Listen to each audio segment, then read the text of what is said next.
Good evening, Seneca Valley. I'm Evelyn Vogel and I will be your host for tonight's show, April 30th. To begin our show, we focus on one of the most anticipated district events of each year. The Seneca Valley Musical plans to bring 12th Night to the Cranberry Township Park Amphitheater this June. The cast and crew have been working on the show steadily since January. 12th Night is an upbeat story of miscommunication, mistaken identity, and self-discovery. The organizers of the show are ensuring that social distancing regulations will be complied with during the show. Show times are June 3rd, 4th, and 5th at 7 p.m., and June 5th and 6th at 2 p.m. For those who cannot attend live, the show will be recorded and streamed online at a later time. Many are eagerly anticipating the return of live theater. With the Seneca Valley Academic Decathlon winning the state championship once again, the team plans on heading to nationals. Several students placed first in their division against other top high schools within the state region at the virtual United States Decathlon Pennsylvania State Competition. The theme of the competition this year was the Cold War, with categories within the competition including art, literature, social science, economics, mathematics, science, and essay. Now we will check in with the advisor, Mr. Reichard. The Academic Decathlon program consists of students studying 10 different subjects. Students go to different competitions at high schools and colleges, and they take multiple choice tests based off of a curricular theme. Every year is a different theme. We've studied things from Civil War, World War I, Africa, Russia, the whole way up to this year's topic, which was the Cold War. So the students on the team know the Cold War inside and out. And next year's topic is actually very simple, water. So this year we've had local competitions where we placed in the top, winning the first place trophy. And then recently at regionals and states, we took first in our division of large school. And now students are moving on to the national competition, which they test this Friday, and they take all their national tests online.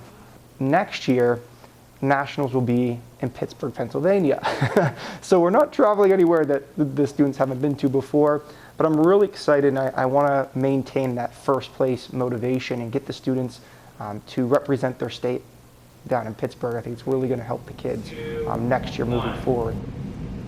Continuing with more news involving Seneca Valley, Simran Jayaraman, a senior, has been selected as an NHS scholarship semi-finalist.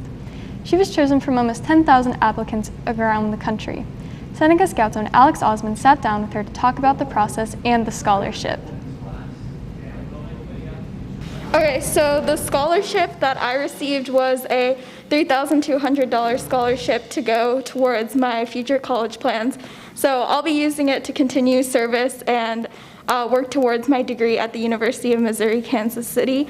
And I'm really grateful for the scholarship because I'm going to be able to use it to continue providing service and incorporating the NHS values while I'm working there and trying to become a doctor. Congratulations, Simran. With summer right around the corner, travel is on everyone's mind. Many believe that a change in scenery would break the monotony of the long past year. Thankfully, the European Union has announced some exciting news for U.S. citizens. Travel to countries within the Union may be allowed over the summer. Ms. Ursula von der Leyen, the Commission President of the EU, announced the lifting of restrictions under the condition that travelers have been fully vaccinated against COVID-19. Other nations like Greece have loosened constraints and only require a negative test. This development of international travel shows hope for things returning to normal. Now we turn to the conflict in Palestine and Israel, which has seen tensions escalate since the holy month of Ramadan began on April 13th.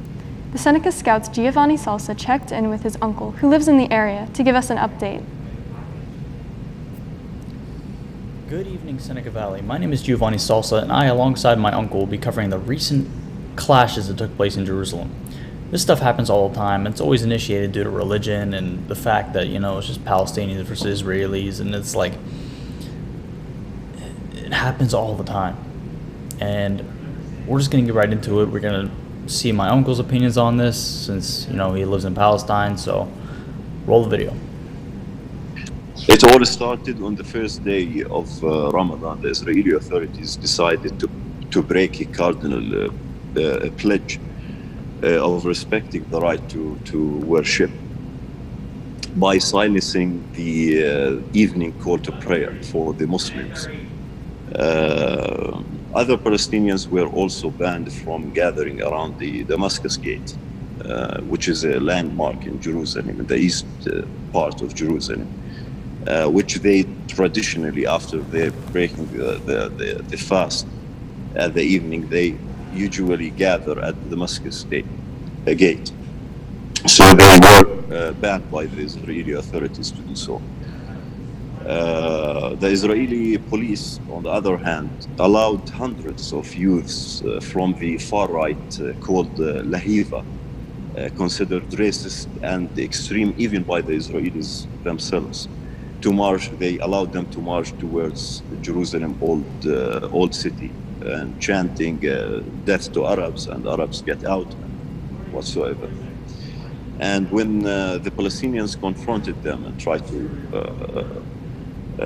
prevent them from reaching to the eastern part of Jerusalem, the Damascus Gate, the Israeli police used stun grenades and tear gas and physically violence to disperse the Palestinians crowd. And this is the case. This is what's happening. The clash is all about. As it's really something common in Jerusalem. 4, 3, 2, 1. Thank you for that, Gio. As the climate is rapidly warming, new studies suggest the release of methane gas from within Arctic glaciers is contributing to the warming of Earth, and possibly leading us to yet another deglaciation. Scientists warn of a large release of methane gas, a major contributor to global warming, is bound to happen within the next few days, which will impact our ability to predict Earth's warming patterns if not accounted for within our current climate models. This isn't just a one-time hit to our planet, studies show, but rather the beginning of a vicious cycle of melting more ice and releasing more methane, known as a feedback loop. Likely to impact the permafrost in Canada soon, microbial communities under this icy Earth will wake up and begin producing more methane, further expediting the process. Characterized by a complete absence of Arctic sea ice, it is not unlikely for a so-called blue ocean event to occur soon, which would allow for the heat of the sun to fully penetrate the open Arctic waters, leading to devastating ecological effects. Scientists continue to urge the public of being more climate aware in the hopes that this feedback loop can be slowed, or at the very least prevent more widespread ecological destruction.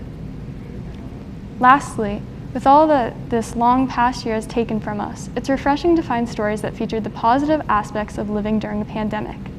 Let's finish with a look at how SV student Molly Usea embraced family tradition during this difficult time.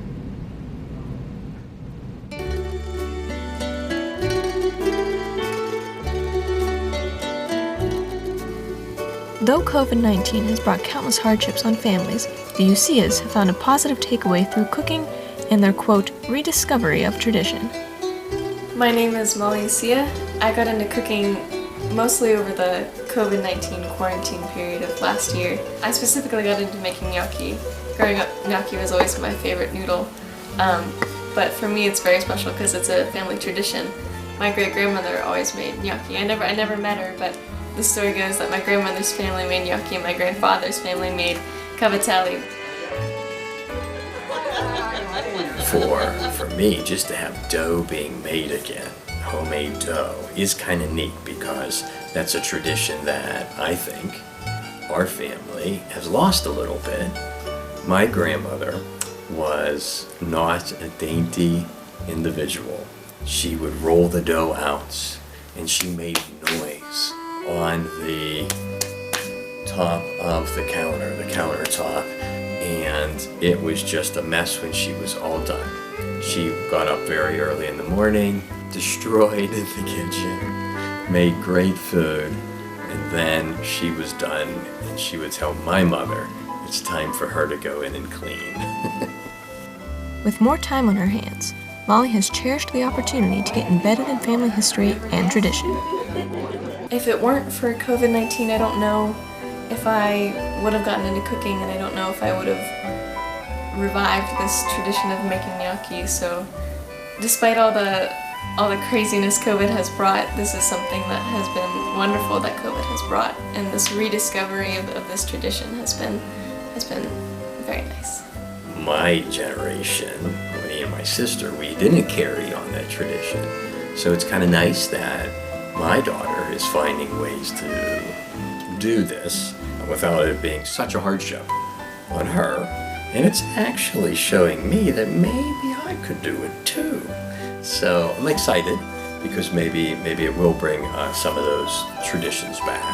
As the world begins to reopen, it is important to remember what we've gained, despite the hardships from COVID-19. 1. Thank you for that, Molly. And thanks all of you for joining us. That's all she wrote, so see you next week. Oh, that was perfect time. Thank you. That was great.